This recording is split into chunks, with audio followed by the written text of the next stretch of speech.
Görünməz qatil hər il minlərlə insanı öldürür. Həkim xəbərdarlığı. Bu cür videoların davamını görmək istəyirsinizsə, videonu bəyənin və kanala abunə olun.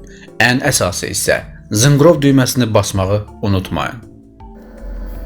Qan təzyiqi deyiləndə qanın damarların divarlarına etdiyi təzyiq nəzərdə tutulur. Hipertoniya qan təzyiqinin davamlı artmasıdır. Bu həm müxtəlif xəstəliklərin əlaməti olaraq, həm də naməlum səbəblərdən yarana bilir. Son rəsmi statistikaya görə, Azərbaycanda əsas ölüm səbəblərindən biri də qan təzyiqidir. Yüksək qan təzyiqinin təsiri ilə hər il minlərlə insan həyatla vidalaşmalı olur. Həkim rəylərinə əsasən qan təzyiqini tənzimləmək mümkündür. Bunun üçün zəruri dərmanlardan istifadə ilə yanaşı düzgün qidalanma da vacibdir.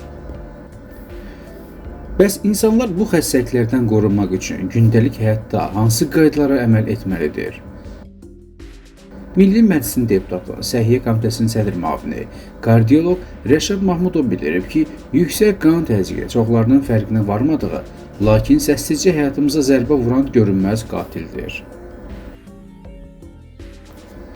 Təzyiq çox vaxt xəbərdarlıq etmədən yüksəlir və biz hiss etmədən illərlə damarlarımızı zədələyir.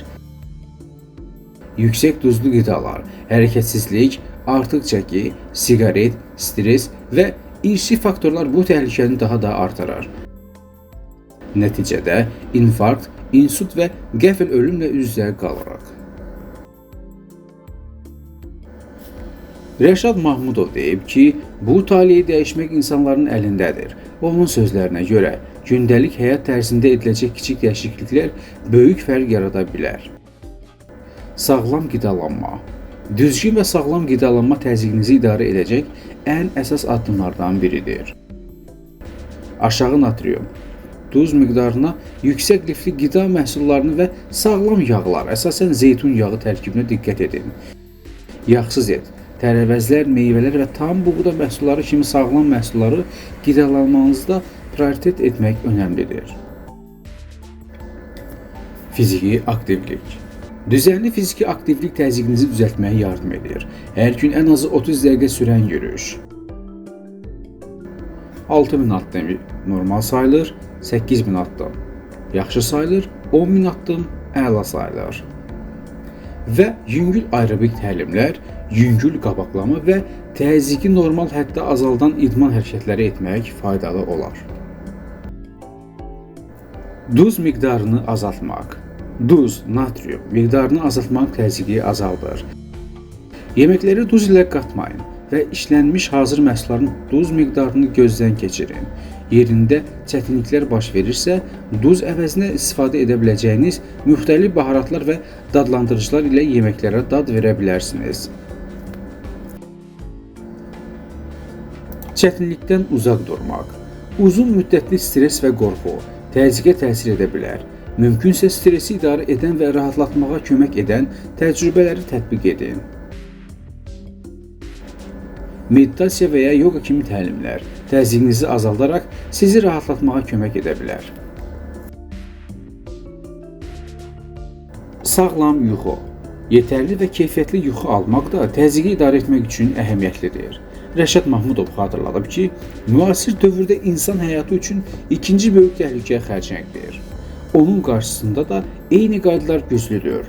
Təmiz və təbii qidalanmaq, siqaretdən uzaq durmaq, zərərli kimyəvi təsirlərdən qorunmaq, günəşin zərərli şüalarına uzun müddət məruz qalmamaq və vaxtaşırı tibbi müayinədən keçmək vacibdir.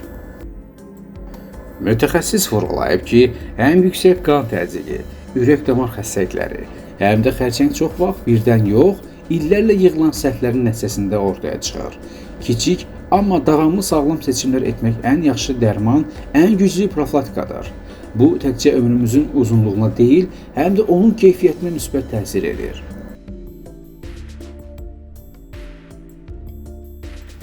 Dəyərli izləyicilər, sağlamlığımızı qorumaq hər birimizin borcudur.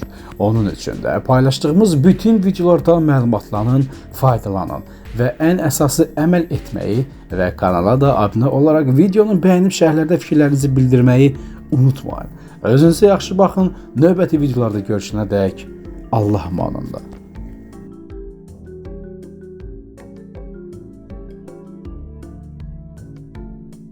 Video sizin üçün lazımlı oldusa bəyənmə düyməsini basın.